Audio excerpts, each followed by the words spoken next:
Assalamualaikum warahmatullahi wabarakatuh. Perkenalkan, nama saya Siti Nurbaiti. Saya dari Akademi Kebidanan Bakti Asih Ciledug. Saya adalah salah satu peserta workshop Pekerti 2020 yang diselenggarakan oleh Aperti bekerjasama dengan Universitas Tirtayasa Banten. Dalam hal ini saya akan menyerahkan tugas mengenai teori belajar dan motivasi belajar, di mana tugasnya adalah menganalisis apa yang sudah disampaikan oleh Dr. Syihabuddin pada kesempatan materi tadi. Di sini saya akan langsung pada tujuan umum dari teori ini. Diharapkan bahwa peserta mampu memahami dan mengembangkan teori belajar, memotivasi diri dan mahasiswa untuk terus belajar. Lalu tujuan khusus dari pembelajaran ini adalah menjelaskan implementasi teori belajar di perguruan tinggi, menjelaskan motivasi belajar di perguruan tinggi, dan menjelaskan tuntutan belajar di perguruan tinggi. Kita masuk ke pengertian teori.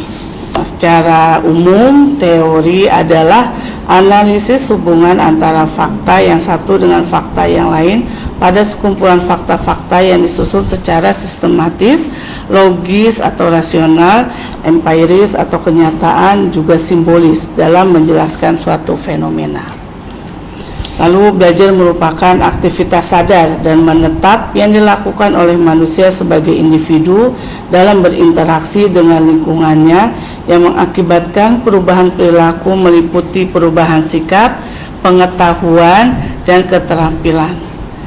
Ciri dari individu yang telah mengalami proses belajar adalah adanya perubahan perilaku yang lebih baik. Lalu di sini ada bagian mengenai stimulus proses belajar yang mengakibatkan respon dari suatu individu.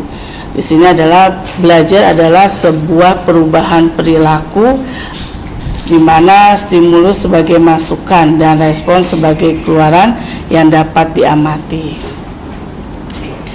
Lalu ciri dari individu yang telah mengalami proses belajar adalah adanya perubahan perilaku yang lebih baik dan relatif menetap akibat interaksi aktif individu tersebut dengan lingkungannya. Teori belajar di sini juga adalah teori pragmatik dan elektik, di mana teori dengan sifat demikian ini hampir dipastikan tidak pernah mempunyai sistem ekstrim. Tidak ada teori belajar yang secara ekstrim memperhatikan aspek mahasiswanya saja, atau mementingkan aspek dosennya saja, atau mementingkan kurikulumnya saja. Dalam hal ini, teori belajar menurut psikologi dibagi menjadi 5 aliran. Yang pertama yaitu aliran atau mazhab tingkah laku yang menekankan pada hasil dan proses belajar, bahwa aktivitas yang merubah perilaku individu. Lalu yang kedua adalah aliran atau mazhab kognitif, menekankan kepada proses belajar, bahwa belajar merupakan proses berpikir di balik tingkah laku yang terjadi. Di sini ada yang ketiga yaitu aliran mazhab humanistik yang menekankan isi apa yang dipelajari, yang menekankan juga bahwa belajar merupakan usaha untuk memanusiakan manusia. Yang keempat, aliran mazhab konstruktivistik, bahwa belajar merupakan proses di mana pembelajar secara aktif membangun pengetahuan, gagasan, atau konsep-konsep. Kita ke aliran atau mazhab sibernetik, menekankan kepada sistem informasi yang dipelajari, bahwa di sini adalah belajar adalah pengolahan informasi. Nah, bisa kita simpulkan bahwa teori belajar itu berakar pada psikologi, pendidikan, komunikasi, dan bidang kajian lainnya. Dalam pendidikan juga melibatkan ilmu psikologi, ilmu komunikasi, ilmu sosial, ilmu filsafat, dan ilmu-ilmu lainnya.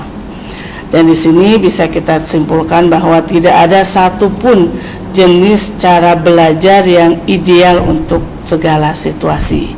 Jadi disesuaikan dengan kondisinya, apapun kondisinya. Kalau memang nyaman, kalau memang bisa ditelaah, kalau memang bisa membuat suasana menjadi kondusif, insya Allah cara belajarnya bisa diterima dengan baik.